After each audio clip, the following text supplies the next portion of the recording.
Hello friends, నేను మీ Ahmed Pasha. Welcome to the media report.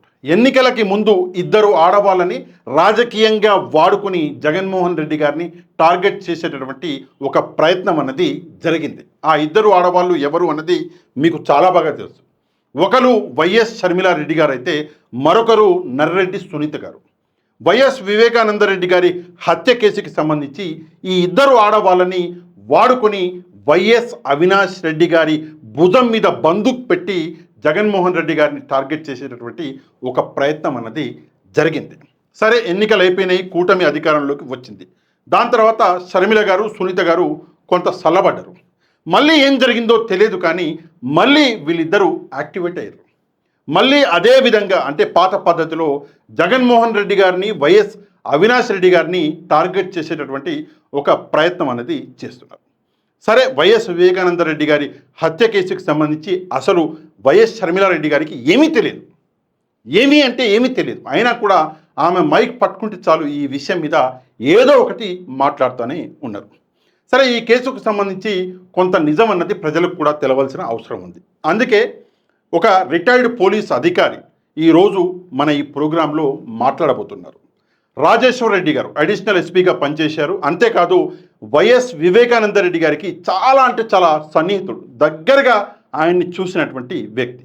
అసలు ఆ రోజు ఏం జరిగింది అన్నటువంటి ఈ విషయాలు ఆయన నోటి నుంచే విందాం. కాకపోతే రాజేశ్వర్ రెడ్డి గారిని ఇంటర్వ్యూ అన్నది నేను చేయట్లేదు. నా రిక్వెస్ట్ మేరకు కేఎస్ ప్రసాద్ గారు, మన అనలిస్ట్ కేఎస్ ప్రసాద్ గారు ఈ ఇంటర్వ్యూ అన్నది చేస్తున్నారు. కొంచెం జాగ్రత్తగా ఇంటర్వ్యూని ఎక్కడా స్కిప్ చేయకుండా చూడడం మాత్రమే కాదు, ఒక లైక్ అండ్ షేర్ చేయడం మాత్రము అసలు మర్చిపోవద్దు. మన ఛానల్ని సబ్స్క్రైబ్ చేసుకొని వాళ్ళు ఛానల్ని కూడా సబ్స్క్రైబ్ చేసుకోండి. ఇక చివరిగా ఇంకో ముఖ్యమైనటువంటి విషయం అనేది చెప్పాలి. ఇదే పోలీస్ అధికారి రాజేశ్వర్ రెడ్డి గారితో కలిసి నేను కొన్ని ఎపిసోడ్లు వైఎస్ వివేకానంద రెడ్డి గారి హత్యకు సంబంధించి నేను చేయడం జరిగింది. ఆ ఎపిసోడ్లు కూడా రాబోతున్నాయి మన ఛానల్లో. 1 by 1 ఆ ఎపిసోడ్లు కూడా నేను రిలీజ్ చేస్తాను. దయచేసి ఆ వీడియోలను కూడా తప్పకుండా చూడండి. ఇక కేఎస్ ప్రసాద్ గారి ఇంటర్వ్యూ స్టార్ట్స్. నమస్తే రాజేశ్వర్ గారు. నమస్తే అండి.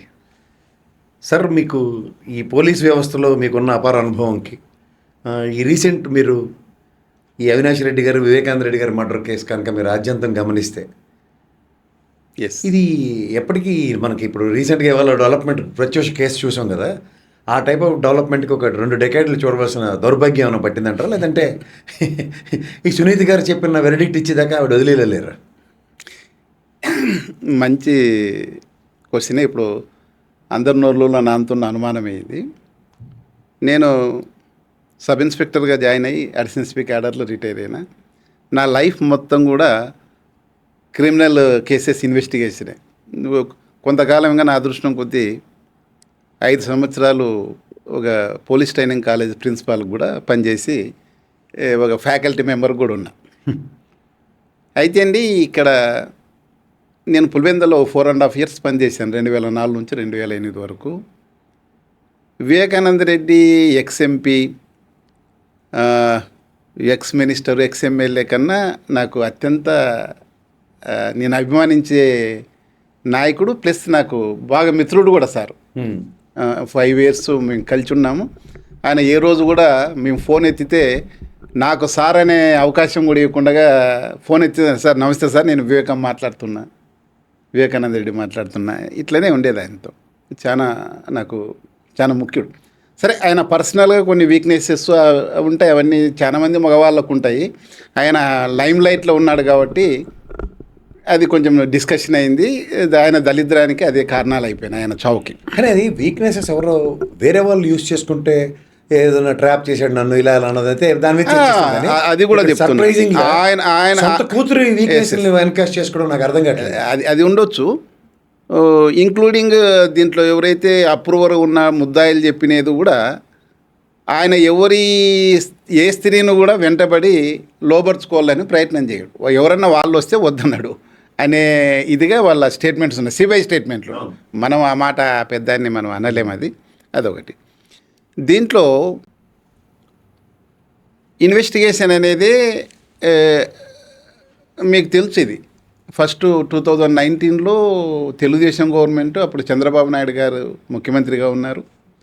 వారి గవర్నమెంట్ వేసిన సిట్ అవును. మీకు తెలుగుదేశంలో వేసిన సిట్లు ఎట్లా ఉంటాయో మీకు కొత్తగా standard. చెప్పాల్సిన మళ్ళీ ఇప్పుడు క్లియర్గా తెలుస్తూ ఉంది మీ అందరికి కూడా సిట్ అంటే. అప్పుడు చాలా తక్కువ సిట్లు ఉంటుండే, ఇప్పుడు ఆ సిట్ అనేది మనకి ఏది అనుకూలం కావాలంటే అలా ఉంటుంది. నేను ఇప్పుడు గమనించినాక ఆ కేసు గురించి గమనించినాక ఏమైందంటే 15th రోజు లేకపోతే 16th రోజు ఈవినింగు అప్పుడు గౌరవ ముఖ్యమంత్రి గారు చంద్రబాబు నాయుడు ఈ కేసు గురించి, ఈ కేసులో ఏం లేదండి వాళ్ళ ఇంటి వాళ్ళే చంపుకుంటే, సొంత మనుషులే చంపుకుంటే మేమేం చేస్తామని ఒక స్టేట్మెంట్ ఇచ్చాడు. అవును. ఇచ్చి ఒక సిట్ ఏర్పాటు చేశారు. జనరల్గా సార్ సిట్లన్నీ అంటే ఏ గవర్నమెంట్ వేసినా కానీ సిట్లు అట్లే పనిచేస్తాయేమో, దానికి అనుగుణంగానే వాళ్ళు ఫస్ట్ సిట్ అంటే ఒక నెల రోజుల్లో ఒక 2 నెలల్లో 3 నెలల్లో ఉంది ఆ గవర్నమెంట్. అపధర్మంగా అయినా కానీ ఆయన ఆఫీసర్సే కదా వేశారు, దాన్ని ఆ విధంగానే చేశారు. అసలు పెట్టి ఇండ్లు తుడిసినారని, ఆ లెటర్ దాచిపెట్టాడని, లెటర్ పోయి ఇంట్లో ఇచ్చి వచ్చాడని ఆ పిఏ అసిస్టెంట్ని, ఆ ఎర్రగంగిరెడ్డిని అరెస్ట్ చేశారు. ఇంకా మిగతావన్నీ కూడా అసలు ఆ సీన్ ఆఫ్ అఫెన్స్ అండి, దాంట్లో తలుపు బలగొట్టినట్ల క్లియర్గా అదే రోజే 11 గంటల నుంచి సీన్ ఆఫ్ అఫెన్స్లో డిస్టిక్ పోలీస్ క్లూస్ టీం వాళ్ళు వచ్చి ఫోటోలు తీశారు. 2 గంటల 14 నిమిషాలకి 2 గంటల 42 నిమిషాలకు ఫోటోలు కూడా తీశారు. ఫ్రెష్గా ఉన్నాయి. చిలుకు అంతా ఇరిగిపోయిన ములికి అంటారే మా కాడ స్క్రూ, అది కూడా యాలబడి ఉంది దానికి. అంటే ఈ డెవలప్మెంట్స్ అన్నీ ఒక ఎత్తి అయితే చెప్తా నేను, అది అవంతా అలా తలుపు పలగొట్టిన సాక్ష్యం కనీసం ఉదయం 9 నుంచి ప్రైవేటు వీడియో ఛానల్స్, ఇది మన న్యూస్ ఛానల్స్ తీసిన వీడియోలో ఉంది పగిలిపోయినట్ల. 2:14కి అఫీషియల్గా గవర్నమెంట్ ఫోటోగ్రాఫర్ తీశాడు, అవును కనపడుతుంది. సాయంత్రం 5 గంటలకు ఒక పంచనామాలో రాస్తారండి ఆ సిట్టు వాళ్ళు, అన్ని తలుపులు ఇంటాక్ట్ ఉన్నాయి, ఏం డ్యామేజ్ కాలేదు అని చెప్తూ ఆ డిస్టిక్ క్లూస్ టీంలో ఉన్న ఫోటోలని కన్సిడర్ చేయలేదు, తీసుకోలేదు అసలు. వాళ్ళు ఫోటోలు తీసినది అనేది మర్చిపోయినారు కంఫర్ట్గా. ఇప్పటికి ఉన్నాయి. మన పిఏ కృష్ణారెడ్డి పెట్టిన కేసులోన ఆ ఇన్స్పెక్టర్ గారు సీజ్ చేశారు. గుడ్. సీజ్ చేశారు, అది కోర్టుకు పంపించారు, దాన్ని ఎఫ్ఎస్ఎల్కి కూడా పంపించారు. అవి జూనైన్ కూడా సర్టిఫికేట్ వచ్చింది. మరి ఎలా చేస్తారు ఇది చేసి? ఎర్రగంగిరెడ్డి లోపల నుంచి తీసినాడనే తర్వాత సిబిఐలో కూడా అలా ఫ్యాబ్రికేటెడ్ స్టోరీ ఉంటే తలుపులు ఎందుకు పగిలిపోతాయి? అంటే తలుపులు పగిలిపోయినాయి సరే, తర్వాత ఆయన ఖననం అయిపోయింది. ఎర్రగంగిరెడ్డిని, కృష్ణారెడ్డిని అందరినీ అదే రోజే పోలీసులు తీసుకొని పోయారు 15వ తేదీ. తర్వాత తలుపులు రిపేర్ కూడా చేయించుకున్నారు. హైదరాబాద్ నుండి వచ్చిన కార్పెంటర్లతో చక్కగా. ఎవరున్నారు? అమ్మాయి కూతురు ఉంది, అల్లుడు ఉన్నాడు, సౌభాగ్యం అక్క ఉంది, అల్లుడు ఉన్నారు. మరి వాళ్ళు సిబిఐ కానీ సిట్టుకు కానీ ఇంతవరకు ఏ స్టేట్మెంట్లు లేదు. నేను అన్ని వాళ్ళ స్టేట్మెంట్లు అన్ని స్టేట్మెంట్లు చదివా. దాదాపు 10 రోజుల ఒక 10 టైమ్స్ 12 టైమ్స్ 15 టైమ్స్ సునీత గారిని విచారణ చేశారు. సౌభాగ్యం అంటే ఒక రోజు విచారణ చేశారు 2 days. నరేడి రాజశేఖరెడ్డిని ఒక 20 టైమ్స్ 10 టైమ్స్ ఆయన్ని ఎంక్వైరీ చేశారు. చంద్రబాబు నాయుడు గారి గవర్నమెంట్లో ఒకటి చెప్పాలి సార్, మొన్న మీ డిపార్ట్మెంట్ సిఐ గారు చనిపోయారు చూసారా ట్రైన్లోంచి, అబ్బాయి అప్పుడు కూడా వాళ్ళ వైఫ్ని ఇంటరాక్ట్ చేయలే, వాళ్ళ బ్రదర్ని ఎవరెవరినో తీసుకొచ్చి చేస్తారు. ఇక్కడ వివేకానంద రెడ్డి గారి మర్డర్ విషయంలో కూడా సౌభాగ్యమ్మ గారిని ఎక్కడ ఇంటరాక్ట్ సౌభాగ్యమ్మ గారిని నేను చూసా, పాపం 2 days చేశారు. పక్కన సునీత గారు ఉన్నారు, వాళ్ళు కూడా రాసుకున్నారు. సునీత ఉన్నారు, ఆమె అసిస్టెన్స్ మేము తీసుకున్నాము అన్నారు. అయితే ఈ మర్డర్కు ఏదైనా మోటివ్ అనేది మామూలుగా కుటుంబ సభ్యులు చెప్పాలి, ఏం జరిగి ఉండొచ్చు అనేది. భార్యని కుచ్చి అడిగి చేస్తారు. ఆమెతో 20 పేజీలో 30 పేజీలో ఉండాలి లెక్క ప్రకారం. ఒకరోజు ఒక 1/4 పేజీ, సెకండ్ రోజు ఒక 1/4 పేజీ, అది దస్తగిరికి నువ్వు అప్పించినావా అని ఒకటి. ఒకరోజు మీ ఇంట్లో గ్లాస్ కవర్ దొరికింది అంటే ఆప్టికల్స్ కవర్ ఉంటుంది కదా లోకల్ది, అది దాని గురించి ఏమంటే మేము ఇప్పుడు కొన్నామని. ఇదే రెండే మోటివ్ గురించి కానీ, లేకపోతే ఏం జరిగింది, ముందు ఏం జరిగింది, తర్వాత ఏం జరిగింది, మీ భర్త ఎక్కడెక్కడ తిరుగుతున్నాడు, ఆయనకు ఎవరు శత్రువులు ఉన్నారు, ప్రాబబిలిటీస్ గురించి ఒక్క మాట అడగలేదు సిబిఐ వాళ్ళు. ఈమె పక్కనే కూర్చొని ప్రివెంట్ చేసిందే లేకపోతే వాళ్ళు అడగలేదు అనేది అది పోలీస్ డిపార్ట్మెంట్ $1 million క్వశ్చన్. అది కాదు, ఒక పోలీస్ డిపార్ట్మెంట్ ఇలాంటి మర్డర్ కేసెస్లో మీ ఇంట్రాగేషన్ ప్రొసీజర్లో ఇలాంటి క్వశ్చన్ ఏరే ఉండకుండా ఉంటుందా? ఎందుకు ఉండదండి? అదొకటి. రెండోది వీళ్ళు ఏ సిబిఐ కానీ సిట్టు 1 కానీ సిట్టు 2 కానీ ఇంతవరకు నరెడ్డి సునీత గారు కానీ సౌభాగ్యమ్మక్క కానీ నరెడ్డి రాజశేఖర రెడ్డి కానీ అయ్యా ఇట్లా తలుపులు ఊడిపోయింటే మేము హైదరాబాద్ ఉంటో లేకపోతే లోకల్ కార్పెంటర్తోనో రిపేర్ చేయించినామని చెప్పలేదు. రిపేర్ చేయించినట్టు కూడా తర్వాత సిబిఐలు అంటే అఫీషియల్గా ప్రైవేట్ వీడియోస్ చాలా ఉన్నాయి. సిబిఐలు సీన్ రీకన్స్ట్రక్షన్ చేసేకి సునీల్ యాదవ్ని దస్తగిరిని తీసుకొని అయితే క్లియర్గా ఉంది. వాడు చెప్తున్నాడు ఇది ఇంతకుముందు వేరేది ఉండండి ఇప్పుడు మార్చినారు. మరి ఎందుకు చెప్పలే? తలుపులు పగిలిపోయి అందరు అనుకుంటున్నారు ఎవరో ఇన్మేట్ ఎలా దూరినారు అని సవాలొచ్చే క్వశ్చన్స్. నేను వెస్ట్ గోదావరిలో ఉన్నా ఆ కాలంలో. అందరికి అది ఎలా లోపలికి పోయినారు తలుపులు కొట్టుకొని పోయారు. దాన్ని ఎందుకు మీరు మూసిపెట్టారు? ఎందుకన్నా ఆ సిబిఐ రిపోర్ట్లో సుధా సింగ్ గారు మేడం రిపోర్ట్లో కూడా it's a brutal murder and Sudha Singh గారు అంటే 2021 జూలై 26th 25th వరకు ఏదో ఉన్నట్లున్నారు. అంతవరకు చేసిన ఇన్వెస్టిగేషన్ని సుధా సింగ్ రిపోర్ట్ అనుకుంటున్నారు. అంతవరకు ఒక ఇన్వెస్టిగేషన్ ఉంది, తర్వాత ఒక ఇన్వెస్టిగేషన్ ఉంది. సుధా సింగ్ మేడం కూడా కొంత తప్పులు ఉన్నాయి. ఎందుకంటే రంగన్న స్టేట్మెంట్ అనేది ఫ్యాబ్రికేటెడ్. రంగన్న స్టేట్మెంటు దాదాపు 860 రోజులు 2.5 సంవత్సరం పాటు ఏమి తెలియదు, నాకు చెవి వినపడదు, నేనేం చూడలేదని చెప్పినవాడు ఆల్ ఆఫ్ సడన్ ఎలా చెప్తాడు అవన్నీ? తర్వాత అతను చెప్పిన దానికి అప్రూవర్ చెప్పిన దానికి ఎంట్రీ డిఫరెన్స్ ఉంది, పారిపోవడం డిఫరెన్స్ ఉంది, ఏ రూట్లో పోయినారు, ఏ తలుపుల నుంచి బయటకు వచ్చినారు, ఇవన్నీ చాలా డిఫరెన్సెస్ ఉన్నాయి. చాలా డిఫరెన్సెస్ ఉన్నాయి. ఇంక్లూడింగ్ వెహికల్ మీద పారిపోయింది చెప్పింది కూడా ఫ్యాబ్రికేటెడ్ స్టోరీ. అట్లా ఇది నెవర్ ఎండింగ్. ఇది ఎందుకంటే మాలాంటి వాళ్ళకు ఆయనతో చాలా క్లోజ్ ఉన్న వాళ్ళకి ఆయన తలుచుకుంటేనే బాధ అనిపిస్తుంది. ఎందుకంటే ఆ లెటర్ రాయించారండి, అతను అప్రూవర్ చెప్పేది వేరే స్టోరీ ఉంది. బాగా నరికిన తర్వాత ఇటువంటి ఇదే అయిపోయినాక తలంతా పైకి మెదడు బయటకు వచ్చిన తర్వాత లెటర్ రాస్తాడనేది అది అస్సలు కుదరదు. సిబిఐలు కూడా ఇట్లా దాన్ని అక్సెప్ట్ చేసి దీని మీద ఇంత ఇన్వెస్టిగేషన్ చేస్తారని నాకు తెలియదు. మీరు పోలీస్ డిపార్ట్మెంట్ కూడా సిబిఐ పోలీసు వాళ్ళు మరి సునీతమ్మ డాక్టరే కదా, ఆమె కూడా ఆమె స్టేట్మెంట్ అనే వెరీ క్లియర్గా ఉంది. నేను పిఎం రూమ్లో ఉన్నాను, వెనక బ్రెయిన్ కనపడుతుంది. బ్రెయిన్ ఎక్స్పోజ్డ్ అంటే ఎవడు అసలు కాన్షియస్ ఉండే పరిస్థితి ఉండదు. అవును, ఏమైనా గుండె గిండె కొట్టుకుంటుంది కాన్షియస్. తర్వాత మొత్తము ఇక్కడొకటి ఇక్కడ రెండు దెబ్బలు ఉన్న కాడ ఇంత ఎడల్పున చీలిపోయిందండి. బోన్ పక్కకి వెళ్ళి పోస్ట్ మార్టం వీడియోస్ కూడా నా దగ్గర ఉన్నాయి. మెదడు ఎక్స్పోజ్ అయిపోయింది. అవును, పోస్ట్ మార్టం వీడియోలు అంతే ముద్దాయిలకి ఇచ్చారు కాబట్టి నేను వాళ్ళని తీసుకున్నాను. మెదడు ఎక్స్పోజ్ అవడం తర్వాత ఆయన చెయ్యి ఇక్కడ నుండి ఇటు వరకు పోయిన తర్వాత ఎలా పట్టుకుంటాడు? అసలు ఆ లెటర్ మొత్తం రక్తం ఉండాలి కదా, ఆ లెటర్స్ ఎట్లా కనపడతాయి నీకు? అదే కదా, ఆ లెటర్కు కింద రక్తంలో పడినందుకు కింద ఎడ్జెస్ రక్తమైంది. అసలు సిబిఐలు వెరీ లాజికల్గా ఆలోచన చేస్తే కూడా అవుతాయి కదా. నేనే సిబిఐని తప్పుట్టడంలే. సిబిఐ అనుభవంలో సిబిఐ వాళ్ళు మర్డర్ కేసు ఏమైనా చేసిన ఇన్సిడెంట్స్ ఉన్నాయా?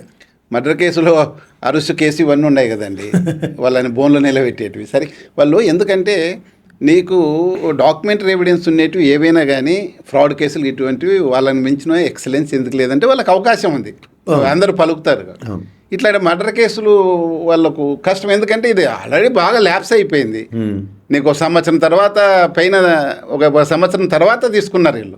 అప్పటికి ఏముంటుంది వాళ్ళ ఫ్రెష్గా పాత దానిలను చూసుకొని తోడుకుంటూ వచ్చారు. కాక ఆ రంగన్నత తీసుకున్నారు. తర్వాత అప్రూవర్ స్టేట్మెంట్ కానీ చేస్తే 2 గంటలు అవుతుందండి. అన్ని తప్పులు ఉన్నాయి అవి, సెల్ఫ్ కాంట్రాడిక్టరీ. అవును, మనిషి మెదడు బయటకు వచ్చి ఏళ్ళకి ఇంత దెబ్బ తగిలిన తర్వాత ఈయన డిక్టేషన్ చేస్తుంటే లెటర్ రాయడం కాదది. అతని మీద అటాక్ చేయకముందే కొట్టి హింసించి రాయించారు లెటర్. ఆయన బక్కపానం, ఆయన ఎలా ఇలా ఉంటాడు. అతన్ని చంపాలంటే నిజంగా చంపాలనుకుంటే ఎవరైనా అతన్ని అడ్డు దొలికించుకోవాలంటే అంత దారుణంగా చంపాల్సిన పని లేదు. ఒక దిండు చాలండి అతన్ని చంపాలంటే. హింసించి లెటర్ రాసి తాగుబోతులు ఫుల్గా తాగిపోయి పవర్ ఆఫ్ మ్యాన్షన్ హౌస్ ఆ భరత్ కుమార్ యాదవ్ అని సిబిఐ ఇన్వెస్టిగేషన్లు ఉండేదే. ఓ ఫుల్ బాటిల్ తీసుకొని 2 తాగేసిపోయి చేసింది. దాన్ని తిప్పుతా ఉన్నారు వాళ్ళ సెల్ఫ్ ఇంట్రెస్ట్ గురించి. ఎలా అవుతుంది? మేమైనా కానీ లేకపోతే కంప్లైంట్ ఇచ్చిన 38 సంవత్సరాలు ఉన్న ఎంవి కృష్ణారెడ్డి పిఏ కానీ జీతం లేకుండా పనిచేశాడు అతను. అఫ్ కోర్స్ ఆయన పిల్లల ఎడ్యుకేషన్కి ఇల్లు కట్టుకునేకి సార్ హెల్ప్ చేసి ఉండొచ్చు. వాళ్ళందరికీ ఏమి దీంట్లో అసలు మా సార్ని చంపినోడు ఎవడో వానికి శిక్ష పడాలంటే వాడేమో బ్రహ్మాండంగా ఉన్నాడు, వానికి కార్లు ఇస్తుంటే అన్నీ చేస్తుంటే కాన్వాయిలు గీన్వాయిలు అడ్వకేట్స్ వాళ్ళు హ్యాపీగా ఉన్నాడు. వాళ్ళు నేను నరికి చంపినా అన్న వాళ్ళు ఏం సంబంధం లేని వాళ్ళు నువ్వు వైఎస్ జగన్మోహన్ రెడ్డి భారతి వరకు ముద్దాయిలు కావాలా ఏమిది? నీకు శాడిజం కాకపోతే ఏది ఇది? అంటే వాళ్ళు ఫిక్స్ చేసి దాని ప్రకారం చూన్ చేస్తారు. ఇప్పుడు కూడా లేదు 5:30కే ఫోన్ పోయింది అలీజెడ్లీ. ఎలా తెలుస్తుంది నీకు 5:30కి ఫోన్ పోయిందని? ఇప్పుడు మీరు నేను ఒక గ్రూప్లో ఉంటాం అనుకోండి, అవును, ఒక వాట్సాప్ మెసేజ్ వస్తే మనది మనం యాక్టివ్గా ఉన్నట్ల, వాట్సాప్ యాక్టివ్గా ఉన్నట్ల, ఇంటర్నెట్ యాక్టివ్ ఉన్నట్లు వస్తుంది. మీకు కానీ భాషకు కానీ నాకు కానీ ఒక గ్రూప్లో ఉంటే ఒక్కసారి వచ్చేస్తుంది. అట్లా ఎర్రగంగిరెడ్డి, అవినాష్ రెడ్డి, దేవిరెడ్డి వీళ్ళు number of YSRCP mandal wise గ్రూపుల్లో మెంబర్స్ వీళ్ళు. ఆబ్వియస్లీ సార్, ఎందుకంటే ఎలక్షన్ ఒక్కడు మెసేజ్ పెడితే అన్ని ఫోన్లు యాక్టివ్ అవుతాయి. అవినాష్ రెడ్డి ఫోన్ యాక్టివ్, ఇది ఇంటర్నెట్ యాక్టివ్ ఉంది, గంగిరెడ్డి యాక్టివ్ ఉంది కాబట్టి అయిపోయి వీళ్ళు మాట్లాడేసుకున్నారు. ఇట్లా ప్రిజంప్షన్స్. అంటే ప్రిజంప్షన్స్ కన్నా ఆ రోజు నెక్స్ట్ డే ఎలక్షన్ షెడ్యూల్ ఏంటి? ముందు జమలమడుగు నుంచి వచ్చిన వివేకానంద రెడ్డి గారు, గంగిరెడ్డి ఏమో వివేకానంద రెడ్డి గారితో ఇటుపక్క వెళ్ళాలి, ఈయనేమో ఆయన మన అవినాష్ రెడ్డి గారు జమలమడికి వెళ్ళాలా, నూనె మిల్లు గంగిరెడ్డిని పార్టీలు చేర్చుకునేకి. మధ్యాహ్నం నుంచి ఈయన వివేకానంద రెడ్డి గారు ఇడుపులపాయను వేంపల్లికి ఓల వాళ్ళు వచ్చి ఇడుపులపాయ వాళ్ళు ఏదో పార్టీలో చేరుతారు. అవునవును, అది స్కెడ్యూల్. వాళ్ళిద్దరు కలిసి చేరాలి కాబట్టి పెద్దనాయన మధ్యాహ్నం వస్తాడు, వీళ్ళు ముందు పోయి ఆ పని చూసుకొని అక్కడ కొంత ప్రచారం చేసుకుంటూ ఆ టైంకి చేరుకోవాలని. ఎందుకంటే వేంపల్లి రవికుమార్ రెడ్డి ఆర్గనైజ్ చేస్తున్నాడు ఆ ఇష్యూని. అంటే గంగిరెడ్డి అప్డేట్ ఫోన్ అవినాష్ రెడ్డి గారికి ఏంటంటే వీళ్ళు అసలు గంగిరెడ్డి అవినాష్ రెడ్డి ఎప్పుడూ ఫోన్లో వాళ్ళు మాట్లాడుకోలే. గ్రూప్ పర్పస్ సార్, వాట్సాప్ గ్రూపుల్లో ఉంటారు. ఎందుకంటే ముందు రోజు జమ్మలమడుగులో ఒక్కొక్క గ్రూప్లో 256 మంది ఉండొచ్చు. అవును, ఎవడు మెసేజ్ పెట్టినా కానీ అందరికి ఒక్కసారి క్లిక్ అంటది. కావాలంటే మీరు చూడండి.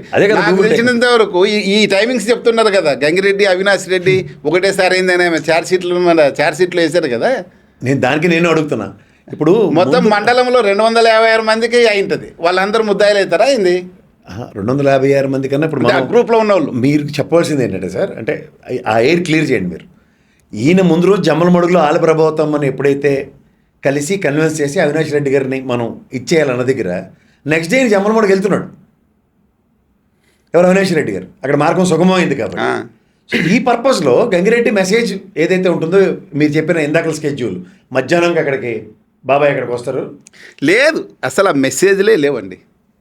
డైరెక్ట్గా అవినాష్ రెడ్డికి గంగిరెడ్డికి మెసేజ్లు లేవు. గ్రూప్లో మెసేజ్ చెప్తారు. గ్రూప్లో ఇప్పుడు ఏదో గ్రూప్లో పెడుతుంటారు. అవును, అదే మనం ఇప్పుడు గ్రూప్లో మనం అంతా గ్రూపుల్లో చాలా గ్రూపులు ఉంటాయి. ఏ మెసేజ్ వస్తే నువ్వు యాక్టివ్ లేకుండా ఎవరు పెట్టినా కానీ నువ్వు యాక్టివ్. Obviously active. ఇప్పుడు ఏంటంటే పర్పస్ అవినాష్ రెడ్డి టీంలోంచి ఎవరు పెట్టినా సరే గంగిరెడ్డి బ్లేమ్ తీసుకున్నాడు. గంగిరెడ్డి టీం ఎవరు పెట్టినా అది ఏముందంటే అండి, తొండూరు వైఎస్ఆర్సీపీ, లింగాల మండలాంది లింగాల వైఎస్ఆర్సీపీ, పులివెందల ఇట్లా గ్రూప్స్ ఉన్నాయి. అవును, ఎవరు పెట్టినా కానీ అన్నీ కూడా వస్తుంటాయి, వీళ్ళకి చూసుకుంటారు. అవును, అంతే మేల్కొని ఉన్నారని కాదు, పొద్దున్న చూసుకున్నా కానీ వాళ్ళ మనకు వైఫై నుండి వస్తే అది యాక్టివ్ ఉందని వాళ్ళు చెప్తున్నారు, అంత తప్ప ఏమీ లేదు. వీళ్ళకు ఫోన్ సంభాషణ ఉండేది దేవిరెడ్డి శివశంకర్ రెడ్డికి, ఎర్రగంగిరెడ్డికి ముందు రోజు రేపు పొద్దున ప్రోగ్రాం గురించి, ఎలక్షన్ గురించే మాట్లాడుకుంటున్నారు.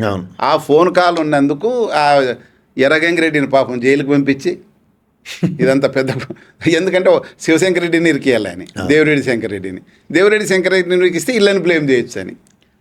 అదే అక్కడ ఆ కాన్స్పిరసీ అక్కడ 40 కోట్ల కాన్స్పిరసీ, ₹1 కోటి ఉండవు, 40 కోట్లు ఎందుకు ఇస్తారు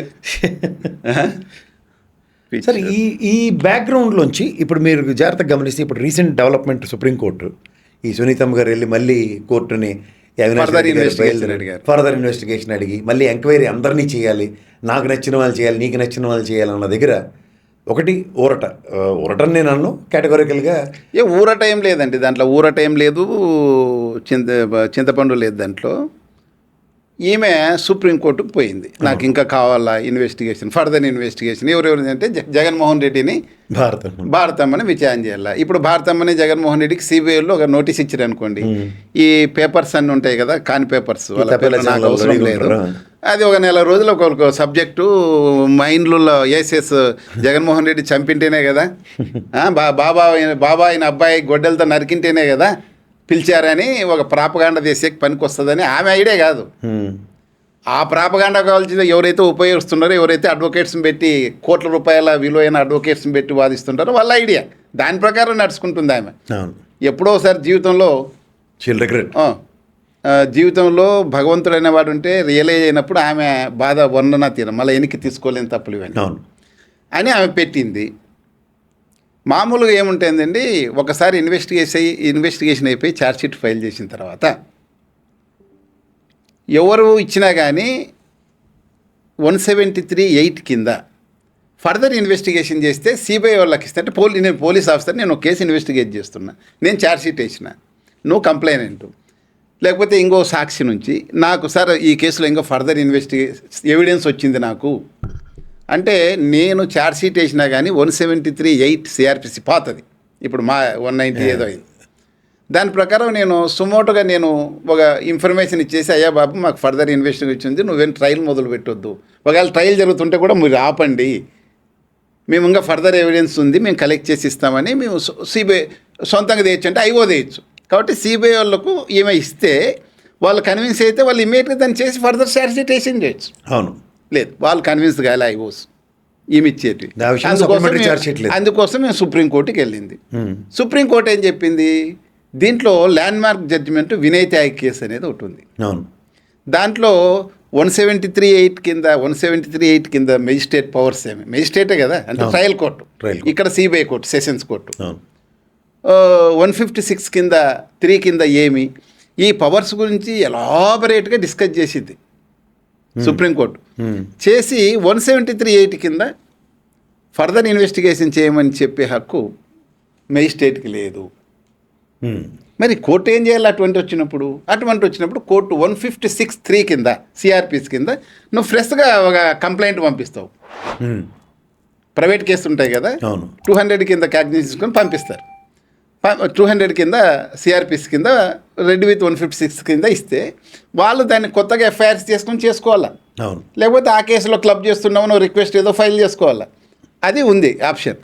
వాళ్ళు సుప్రీంకోర్టు కూడా అదే చేశారు. దానికన్నా ముందు సిబిఐ వాళ్ళని అడిగారు, ఏమైనా మీరు ఏం చేస్తారు దీంట్లో అంటే, అయ్యా బాబు మేము ఇన్వెస్టిగేషన్ అంతా కంప్లీట్ చేసాము, మేము ఫర్దర్ ఇన్వెస్టిగేషన్ చేయడం లేదు దీంట్లో, ఒకవేళ కోర్టు ఏదన్నా ఆదేశిస్తేనే చేస్తాం తప్పిస్తే అంత తప్ప మేము సొంతంగా మేమేం చేయం దీంట్లోని వెరీ క్లియర్గా 16th రోజు చెప్పారు. 16th of September 2025.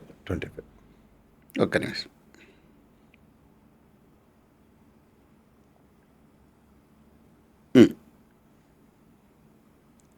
దాంట్లో క్లియర్గా ఆమెకి కింది కోర్టుకి వెళ్ళండి, కింది కోర్టులో ఒక నెల లోపల 4 weeksలోనే మీరు డెసిషన్ తీసుకోండి అని చెప్తూ వాళ్ళు స్పెసిఫిక్గా రాశారు.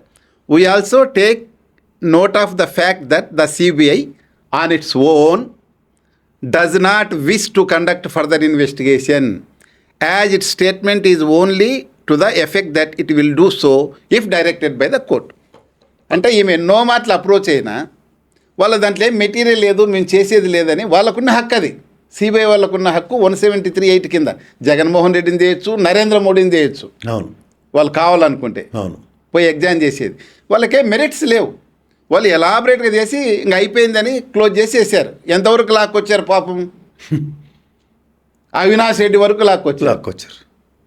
పొద్దున్నే వచ్చి శవాన్ని చూసి బయట లాన్లో పోయి అందరికి ఫోన్లు చేసి ఇంటిమేట్ చేసిన వాళ్ళకి అంతవరకు లాక్కొచ్చారు.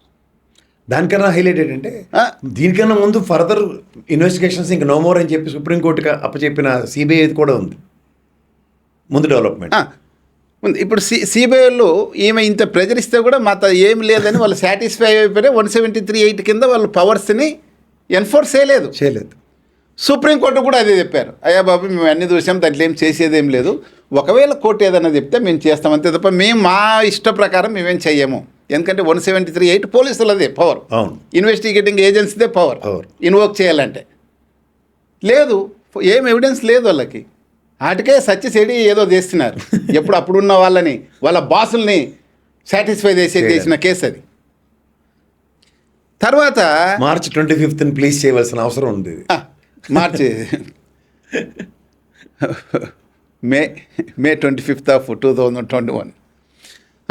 తర్వాత ఏమైంది, మళ్ళీ ఈ కింది కోర్టుకు వచ్చింది. కింది కోర్టుకి ఇస్తే ఆమె వేసేది ఇన్ని ఉంటాయి, ఒక 500, 600, 800 పేజీలు ఉంటాయి. అన్ని ఫోటోస్టాట్ తీసి వేసేస్తుంది.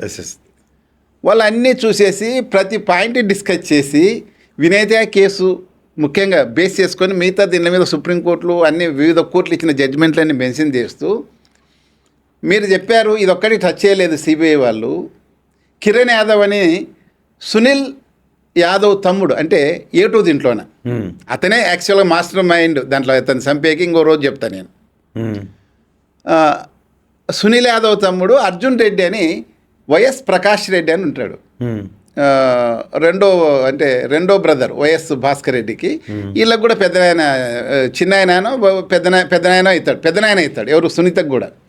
ఎందుకంటే వాళ్ళకి ఫ్యామిలీకి చాలా క్లోజు. ఈవెన్ వివేకానంద రెడ్డి చనిపోయినప్పుడు కూడా హైదరాబాద్ నుండి బయలుదేరి నేరుగా వైఎస్ ప్రకాష్ రెడ్డి ఇంటికి వెళ్ళి మన సౌభాగ్యం అక్కను అక్కడ దించేసి వెళ్ళినారు వాళ్ళు. ఎవరు, రాజశేఖర్ రెడ్డి, సునీత హాస్పిటల్కి వెళ్ళారు బాడీని చూసేకి. అంత క్లోజు, ఎక్కడ పెట్టలేదు. ఎందుకంటే ఇంట్లో సీన్ ఆఫ్ క్రైమ్ కాబట్టి అక్కడే పెట్టిపోయారు. చాలా ఇండ్లు ఉన్నాయి అయినా కానీ అక్కడే పెట్టి వెళ్ళారు. అంత క్లోజ్ వాళ్ళు. ఆయన మనవడు, కూతురు కొడుకు ఆయన అర్జున్ రెడ్డి అని పిల్లకాయ, మంచి పిల్లోడు.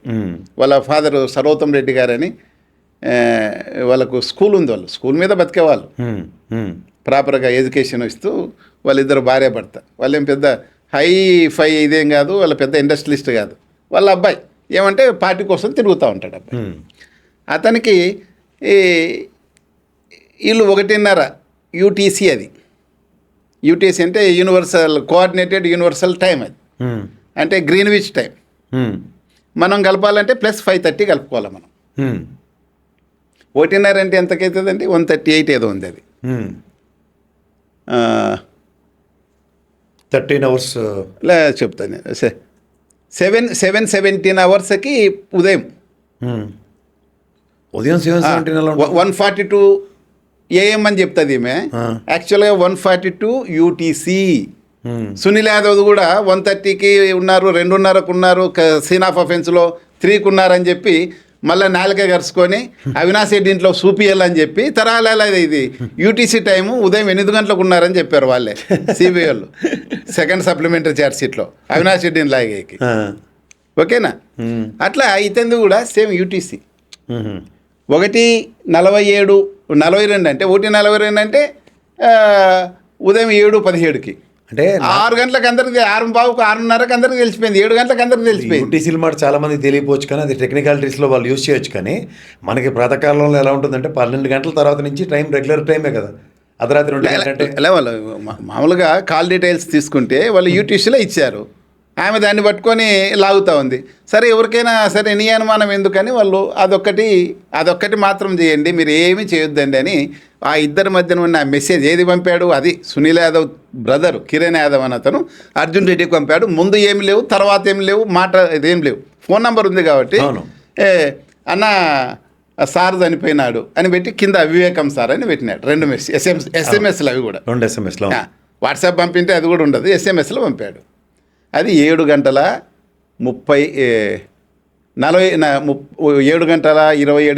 ఏదో అవుతుంది ఉదయం. మనం +5:30 కలుపుకుంటే దానికి 42కి 17 ఏదో అవుతుంది. దాన్ని ఇన్వెస్టిగేట్ చేయమని చెప్పారు. సరే, ఆమె సాటిస్ఫై కాలే. ఎందుకంటే దాంట్లో జగన్మోహన్ రెడ్డికి నోటీస్ అని లేదు, భారతికి నోటీస్ అని లేదు. ఇంత సింపుల్గా పోతే పెట్టుబడి లాస్ కదా. మళ్ళీ ఏంటంటే సుప్రీంకోర్టుకు పోయింది. సుప్రీంకోర్టు కూడా మన కింది కోర్టు ఏది చెప్తే అది చేయండి. సో వాళ్ళకు సిబిఐలు చెప్పారు, సార్ మేము ఏమి చేయం దీంట్లోన, సిబిఐ కోర్టు మాకు ఒక ఆర్డర్ ఇచ్చింది, దాన్ని మాత్రమే చేస్తాం, మిగతా ఏం చేయము, మాకేం లేదు, మాకు ఇన్స్ట్రక్షన్స్ ఇంతే ఉన్నాయంటే అది మాత్రమే చేయమనింది. ఎందుకంటే 1 month టైం ఇచ్చింది ఇది మన సిబిఐ కోర్టు. కానీ ఈ అప్పీల్ పోవడంతో అదే అయిపోయింది. కాబట్టి నీకు ఆ 1 month టైం ఒక్కటి తీసేస్తున్నాం కింది కోర్టు ఆర్డర్లో, మీరు దాన్ని కంప్లై చేయండి కింది కోర్టు ఆర్డర్కి. కానీ మేము టైం ఎత్తేసినామని మీరు నిర్లక్ష్యం చేయకుండా ఎంత తొందరగా అయితే అంత తొందరగా చేయండి. ఈ కేసు ఇంకా ఇట్లా పెంచుకుంటూ పోతే ఇది సంవత్సరాలు నడుస్తూ ఉంటుంది. అవును. 2019 మార్చి 14th నైట్ చనిపోయాడు. సరిపోయాడు. ఇప్పటికే 2029 ఎలక్షన్స్ కూడా అదే సబ్జెక్ట్ కావాలనేది వీళ్ళ ఉద్దేశం. అవును. వాళ్ళ నాయన చనిపోయినాడని ముద్దాయిలకు ఎవరైతే చంపిన వాళ్ళకు శిక్ష పడాలనేది ఏ మాత్రం లేదని అందరికీ తెలుసు. ఎందుకంటే నేను నరికి చంపినా అంతో హ్యాపీగా ఉన్నాడు. వాళ్ళే అడ్వకేట్లను పెడుతున్నారు. కాన్వాయ్లు కూడా వచ్చినాయి. ఐస్ క్రీమ్ బండిలో ఐస్ క్రీమ్ అమ్ముకొని బతుకుతోనికి కాన్వాయ్. ఓళ్ళు బొళ్ళు అవుతాయి, బొళ్ళు ఓళ్ళు అవుతాయి. ఎక్కడి నుండి వస్తాయండి? వస్తే సపోర్ట్ ఇస్తే ఎవరైనా వస్తాయి. ప్రజలకు తెలుదా? జనాలు చూస్తున్నారు. లోకల్ పోలీస్ అథారిటీస్ కాకుండా అది లోకల్ అథారిటీస్ వెళ్తే ఇది ఇట్లా. రెండోది వచ్చేసి సిబిఐ ఇన్వెస్టిగేషన్ గురించి మీరు ఏదో అన్నారు. సిబిఐ ఇన్వెస్టిగేషన్ అయితే వాళ్ళు చెప్పినా కదా, వాళ్ళు ఏదైనా బ్యాంక్ ఫ్రాడ్స్ కేసు కానీ ఇట్లా ఫ్రాడ్స్ కేసుని చాలా బాగా చేస్తారు. వాళ్ళని మించి చేస్తోళ్ళు మనకి ఏజెన్సీలు ఏం లేవు. హైయెస్ట్ అథారిటీ అది లేవు. ఎక్స్ట్రీమిజంలో టెర్రరిస్ట్ యాక్టివిటీస్కి ఎన్ఐఏ వాళ్ళని మించి ఏం లేవు. బాగా చేస్తారు. ఇది మర్డర్ కేసు. దానికి ఉదాహరణ ఏదైనా రికార్డు మీద పోవాలంటే ఉదాహరణ మన టీటీడీ లడ్డు కేసులో సిబిఐ వాళ్ళు వేసింది. Within span of no time చేసి సిబిఐ వాళ్ళ నేతృత్వంలో సిట్ అంటే ఇక్కడ మన ఆఫీసర్స్ నాకు తెలిసినంత వరకు వాళ్ళు ఉన్నారు. తిరుపతి అడిషనల్ ఎస్పీ అడ్మిన్ అతను వెంకట్రావు అబ్బాయి డైరెక్ట్ రిక్రూట్ సేన సాధారణ కుటుంబం నుండి వచ్చారు. నాకు కూడా తెలుసు అబ్బాయి. నేను డిస్ట్రిక్ట్ పోలీస్ ట్రైనింగ్ సెంటర్ ప్రిన్సిపాల్గా ఉన్నప్పుడు వారు జంగాడిగూడెం డిఎస్పీగా ఉన్నారు. Very quiet people.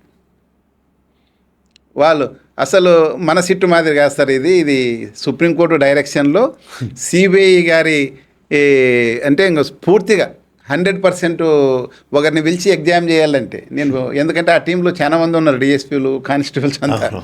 కొంతమంది శిష్యులతో అడిగా ఏం జరిగింది అసలు పొలిటికల్గా మీరు ఎవరిని ఫిక్స్ చేయలేదు ఎందుకు? సిట్ అంటే అదే కదా మీ పని అంటే, సరే ఇది మీ ఆంధ్రప్రదేశ్ సిట్ కాదు సార్, ఇది సుప్రీంకోర్టు డైరెక్షన్లో సిబిఐ డైరెక్ట్ సూపర్వైజన్లో. ఇప్పుడు ఒక XYZ పుల్లయ్యని పిలిచి ఎంక్వైరీ చేయాలంటే అసలు ఆ పుల్లయ్య ఎవరు, ఎందుకు మనం అతను పిలిచాలా, కారణాలు ఏం, అతని నుంచి ఏం ఆశిస్తున్నామని ఒక నోట్ పంపాలా ముందు సిబిఐ డైరెక్టర్కి. అదే ఆయనకు డైరెక్టర్ పోయే లోపల 10 మంది ఆఫీసర్స్ని 10 మంది లీగల్ అడ్వైజర్స్ అంతా తీసుకొని అటుంటే అప్రూవ్ అయితేనే ఈ పుల్లయ్యను పిలిచి ఎంక్వైరీ చేశారు వాళ్ళు. అంటే వీళ్ళు ఇష్టం వచ్చినట్టు చేయలే. ఒకవేళ నిజంగా వెంకటేశ్వర స్వామి గొప్పవాడు, ఎందుకు మరి ఇన్ని సీట్లు వస్తుంటే వీళ్ళకు బల్బు వెలగలేదు, కానీ తర్వాత వచ్చిన సీట్లకు కూడా బల్బు వెలగలే. ఆ సీటుకు మాత్రం ఇమ్మీడియట్గా బల్బు వెలిగి సుప్రీంకోర్టుకి వెళ్ళారు. అదే సీట్లు అయితేనా ఏ జంతువు, ఇంకా కొత్త జంతువు కోవులు కూడా వస్తూ ఉండే. పునుగు పిల్లి తైలంతో స్వామివారికి ఎన్నో జంతువుల కొవ్వులు లడ్లు కూడా పుట్టుకొని వస్తుండే, పాతవి నెయ్యి కూడా పుట్టుకొని వస్తుండే వాళ్ళ టైంలో. అది సంథింగ్ ఏదో చేసేసి మన మీద వేసి నాశనం చేసేవాళ్ళు. దేవుడు ఆయనే రక్షించుకున్నాడు. ఇది original investigation authorities of CBI power. CBI అట్లా అంత బాగా చేస్తారు. కానీ మర్డర్ కేసులు ఓ సంవత్సరం పాటు చచ్చిపోయిన కేసుని వాళ్ళు ఏమంటే ఏం చేస్తారండి. పైగా దీంట్లో అన్నిటికన్నా విచిత్రమైన విషయం అంటే పులివెందుల యాస నీకు అర్థమవుతుందా? మీరు వెళ్ళారా పులివెందులకి? నీకు వాళ్ళ భాష వెంటనే మీకు అర్థమవుతుందా? కోస్టల్ అతనికి చాలా కష్టం, కానీ హైదరాబాద్ వాళ్ళకి అర్థం కాదు. అవును. పక్కనున్న అనంతపురం వచ్చి, నేను అనంతపురం జిల్లాలో ఎక్కువ పనిచేసిన, చిత్తూరులో పనిచేసిన, పులివెందులకు ఇన్స్పెక్టర్ పోతే నాకు కొన్ని రోజుల పాటు ఆ బూత్ చాలా సౌమ్యంగా వాడతారు వాళ్ళు. వాళ్ళకి బూత్ అనుకోరు వాళ్ళు, ఎందుకంటే మనం ఈ మైక్లో చెప్పలేము. వాళ్ళ అర్థం వేరే, వాళ్ళు చాలా పాజిటివ్ అర్థంతో వాడతారు ఆ బూత్ను కూడా. అట్లా అంత ఏరియాకి అసలు వాళ్ళు వేసిన సిట్టులో, వాళ్ళు వేసిన ఇన్వెస్టిగేషన్ టీంలో ఒక్క తెలుగు లేడండి. అదే అసలు పులివెందులు అంటే ఏమని తెలిసినోడు లేడు, తెలుగు తెలిసినోడు లేడు, ఎవరి క్యారెక్టర్ ఎలా ఉంటుంది ఆడనేది తెలియదు. పులివెందులలో నిజమే మాట్లాడతారండి, ప్రాణం మీదకి వస్తే తప్పిస్తే.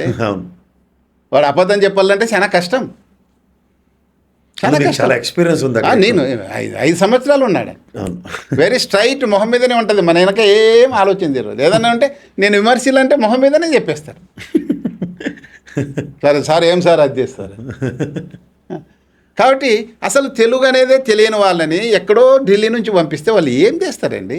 ఇక్కడే మన వైజాగ్లో ఉంది ఒక యూనిట్, హైదరాబాద్లో ఉంది. ఏ యూనిట్కి నువ్వు కేసు ఇన్వెస్టిగేట్ చేసింటే ఇంత దూరం రాదు ఇది. సో ఓవరాల్గా ఈ పర్టికులర్ కేసులో వాళ్ళు అనుకున్నది జరగకపోగా తిరిగి వాళ్ళు అనుకున్న దానికి ప్రేరేపిస్తున్నా సరే వ్యవస్థలు ప్రభావితం కావట్లేదు.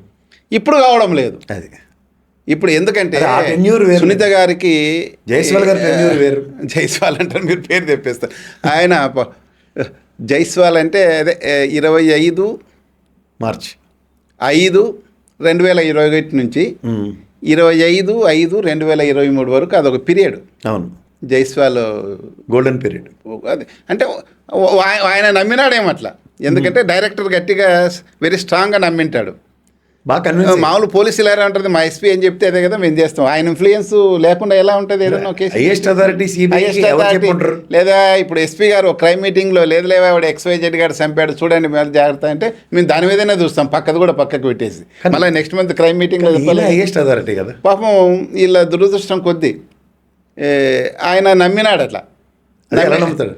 నమ్మినాడు. ఎలా నమ్ముతా అంటే నమ్ముతాడు. ఆయనకున్న ఇష్యూస్ ఏమో ఆ నమ్మకం బట్టి చేశారు. బాగా brief గా? మీరు గమనించారా లేదా? 25 అయిన తర్వాత అవినాష్ రెడ్డిని అరెస్ట్ చేయమని ఏం లేదే. ఆయన 25వ తేదీ రిటైర్ అవుతాడు. ఆ రోజు దాకా 19 నుండి ఎమ్మడమన్నారు మేము అరెస్ట్ చేసేయాలని. రోజు సిబిఐ ఆఫీస్కి పోతుంటే అరెస్ట్ చేయలేదు, కానీ ఆ రోజు ఆయన వాళ్ళ అమ్మని చూసేకపోతా ఉంటే ఎమ్మడమన్నారు జీపులు కార్లు వేసుకొని చేజింగ్ హెలికాప్టర్ రెడీగా కర్నూలుకి. కానీ అప్పుడు బాగా బ్రీఫ్డ్. 5 రోజులు అయిపోతేనే ఆయన రిటైర్ అయిపోతేనే మళ్ళీ ఎవరు అతన్ని అరెస్ట్ చేస్తామని వచ్చలేదు. ఇప్పుడు ఆ మాట లేదు. లేదు వాళ్ళు అసలు ఏం లేదు. తర్వాత కోర్టు ఇంతవరకు సిబిఐలో ఎప్పుడన్నా అవినాష్ రెడ్డిని అరెస్ట్ చేస్తామని మళ్ళీ పోయారా? లేదు. ఇక్కడ లోకల్ తెలంగాణ మన హైదరాబాద్లో హైకోర్టు వారు రెగ్యులర్గా ఆయన సిబిఐ కోర్టు వాయిదాలకు వెళ్తారు కదా సార్. బ్యూటిఫుల్ ఆర్డర్ ఇచ్చారు, బెయిల్ ఇది యాంటిసిపేట్ బెయిల్ ఆర్డరు. దాని మొత్తం ఆ కేసు మరి చూడ అదృష్టం అనేది ఎలా ఉంటుందంటే వాళ్ళకు కూడా వాళ్ళు ఏ దేవుణ్ణి నమ్మినా ఆ దేవుని మీద చాలా భక్తి ఉంది. తలిస్తే దైవం తెలియడం నిజంగా దైవభక్తి ఉన్న వాళ్ళే. ఎందుకంటే అవినాష్ రెడ్డి వాళ్ళ అమ్మ వాళ్ళంతా ఎప్పుడు వాళ్ళు నమ్మిన దేవుణ్ణి ఎప్పుడు ఎప్పుడు ఎప్పుడు స్తోత్రం చేస్తూనే ఉంటారు, వాళ్ళ భాషలు చెప్పాలని. అవినాష్ కూడా చాలా సౌమ్యుడుగా సార్. సరే అవినాష్ సౌమ్యుడు కాదు, ఆయన అదృష్టము అది వెకేషన్ కోర్టు కావడము, వేరే కేసులు ఏం లేకపోవడము. అప్పుడు ఉమామహేశ్వరరావు గారు అనే అడ్వకేట్ గారు, ఆయన కింది కోర్టులో ట్రయల్స్ కూడా నిర్వహిస్తాడు. ఆ పైన ఉన్న జడ్జి గారు, గౌరవ జడ్జి గారు కింద నుండి సెషన్స్ కోర్టు నుంచి పైకి వచ్చిన వాళ్ళు, ప్రమోట్ అయిన వాళ్ళు అని నేను అనుకుంటున్నాను. నాకు తెలిసి ఆయనకి ఇట్లా ట్రయల్స్ అన్నీ చేసిన అనుభవం ఉంది. ఈయనకు కూడా ట్రయల్ నడిపించిన అడ్వకేట్ ఈయన. మొత్తం అంతా స్టోరీ చెప్తే మొత్తం అంతా అయినా ఆయనకు టోటల్గా అర్థమైపోయింది. మొత్తం అండి అదే ఒక జడ్జిమెంట్ అండి రేపు కేసు కొట్టేసేకి. పోలండి sir, with a good note, అవినాష్కి ఈ కేసులో సత్వరం న్యాయం జరగాలని. అవినాష్కు న్యాయం కాదు, వివేకానంద రెడ్డి ఆత్మకు న్యాయం జరగాల. అది మీలాంటి well wishers of Vivekananda Reddy కోరుకునేది. కాబట్టి మొత్తం ఇదంతా తీసేసి అస్సలు ఇప్పటికైనా సిబిఐ వాళ్ళని రిక్వెస్ట్ చేసేది ఏమంటే, మీకు పవర్స్ ఉన్నాయి, నిజాలు తెలుసుకోండి, ఓసారి రికన్సైల్ చేసుకోండి, ఒరిజినల్గా చంపిన వాళ్ళ మీద మాత్రమే ఛార్జ్షీట్ వేయండి. ఇవన్నీ ఒక కేసు కొట్టేసేకి ఎవరైతే నిజంగా హింసించి చంపారో సార్ని వాళ్ళు హ్యాపీగా బయట తిరిగేకి, వాళ్ళు హ్యాపీగా బయట పోయేకి చేసుకున్న మార్గమే. మీరు ఎందుకు భయపడుతున్నారు మీ ఇంట్లో వాళ్ళు? అసలు మొదటి భార్య రెండో భార్య గురించి ఎందుకు, షేక్ షమీం గురించి అసలు ఎందుకు నువ్వు ఇంపార్టెన్స్ ఇవ్వడం లే కేసులో? ఆమె ఎంత 25 పేజీల స్టేట్మెంట్ ఇచ్చింది కదా 3 రోజులు. అవును. ఎవరెవరి మీద ఆరోపణ చేసింది ఆమె? మొదటి భార్య సౌభాగ్యమ్మ అక్క చెప్పిన స్టేట్మెంట్లో ఏం లేదు, ఎవరి మీద ఆరోపణ లేదు. ఆమె క్లోజ్గా ఉంది. ఆమె అయ్యేం ద్వారా కొడుకును కనింది, ఆమెతో కాపురం చేస్తూ ఉంది లాస్ట్ వరకు. ఎంత చిన్నరాణి అంటే ఏ రాజుకైనా మహాప్రేమ కదా. ఆ చిన్నరాణితో ఎన్ని ఇష్యూస్ ఆయన షేర్ చేసుకునేది కూడా ఆమె అంతా చెప్పింది దాంట్లో. కానీ అది పరిగణలోకి ఎవరితో ఎవరెవరికి ఆయనకు విభేదాలు ఉండేది, పెద్ద బామారిది చిన్న బామారిది ఇవన్నీ కూడా ఆయన చెప్తేనే కదా చెప్తుంది ఎవరి క్యారెక్టర్ ఏమని. మరి ఆమెది ఎందుకు తీసుకోలే? వీళ్ళెందుకు తలుపులు పగిలిపోతే మేము పలాని కార్పెంటర్తో రిపేర్ చేయించినామని సిబిఐకి చెప్పలేదు, సిట్ 1కి చెప్పలేదు, సిట్ 2కి చెప్పలేదు. యాజ్ పర్ కథ గంగిరెడ్డి తీసేయడం అంతే కథ కదా.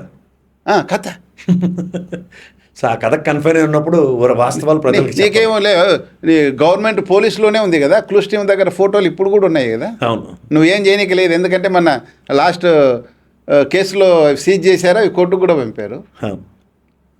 పైగా సిబిఐకి కూడా ఇచ్చారు పోలీసులు. ఇంకేముంది? మరి వాళ్ళు ఏం చేశారో దాన్ని చూపలేదు. ఎందుకంటే ఆ చూపింటే ఆ ఫోటోలు ముద్దాయిలకి వెళ్ళాలి కదా సిబిఐలు, వాళ్ళు దాన్ని కన్సిడర్ చేయకుండా సైడ్కి పెట్టుకున్నారు. ఎందుకంటే మొత్తం కొలాప్స్ అయిపోతుంది వాళ్ళ ఇన్వెస్టిగేషన్ అంతా. మొత్తం 97 ఫోటోలు ఉన్నాయండి. సీనే అదింత ఆయన బెడ్రూమ్ బాత్రూంలో ఉంటే తీసుకొచ్చి బెడ్రూమ్లో పండబెట్టేకి ఇంత జస్ట్ మీరు కూర్చున్నంత ప్లేస్ క్లీన్ చేసి ఆడ ఆయన పండబెట్టారు. తర్వాత ఆయన లేపినాక ఆయన తల నుండి గాయాల నుండి కానీ రక్తం కూడా ఇంటాక్ట్ ఉంది ఇలా ఫోటోల్లో. దాన్ని కూడా సీజ్ చేశారు పోలీసులు. ఇంకేం లేదు, నీకు ఏం క్లీన్ చేశారు? ఇది క్లీన్ చేశారని నరేషన్ కి పెద్ద అవుట్పుట్ ఇచ్చారు. పైగా అందులో అభోసోబంది లేని ఉదయలటువంటి ఇన్వాల్వ్ చేసి వాడిని ఇంకా ఉదయ్ ఇంకా పెద్ద ఇష్యూ పాపం. పైగా 4 ఫింగర్ ప్రింట్స్ ఉన్నాయండి. అవును, అవి ఎవరో ఇంతవరకు ముద్దాయిలు ఎవరు ఈ 4 ముద్దాయిలు లోపలికి పోయినారంటున్నారు కదా. గంగిరెడ్డి కానీ, సునీల్ యాదవ్ కానీ, ఉమాశంకర్ రెడ్డి కానీ, దస్తగిరి దస్తగిరి వాళ్ళ ఫింగర్ ప్రింట్స్ టాలీ కాలే. మరి ఎవడున్నాడు?